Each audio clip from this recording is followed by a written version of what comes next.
Yeah, the way that you've been working on it and researching and writing it, it's so interesting. Yeah, to just, it's like I was saying, it's like a dime novel. It's like an adventure book because he is going off into the Wild West and there's war everywhere and he's running into Confederates and Union people and Native Americans and Mexicans and ships are sinking and bombs are going off and people are being killed and it's really... Yeah, I mean there's a kind of common theme there in a lot of the kind of travel writing of of the colonial period.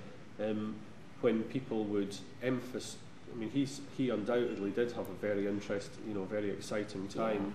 But when you read these scientific papers, quite often they are coloured with that people would emphasise the uniqueness of their experience and how brave they were and how kind of morally upright and these kind of things. And at the same time kind of downplay the roles that the local people had, which is a very colonial kind of view. Because when people were collecting lots and lots of specimens and all over the empire, they probably needed the help of indigenous people, if not just to catch them, but to find out where they were, where they were living, and so they could hunt them and things like that. Yeah, so it's like this thing about who actually is the collector is not altogether clear. Like, is the collector the person that shot it, or stuffed it, or bought it, found it in the market, or is it the one who kind of took it out of kind of consumption, if you like, so that it becomes this that we still, who took this thing 100 and whatever it is, 60 odd years ago, and stopped it decomposing? Is that and preserved it. So who the collector is not altogether clear. So I've heard of this kind of discussion about a differentiation between hunters and gatherers. So you can talk about, the hunter is the person that shot it, and the gatherer is the one that built a collection. It's quite interesting.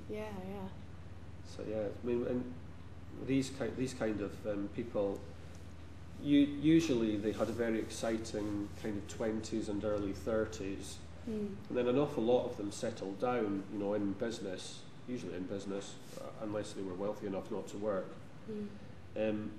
And then they increasingly bought collections from other people, so they became what were known as cabinet collectors. So field collecting was always seen as a kind of more adventurous, more kind of boys' own activity.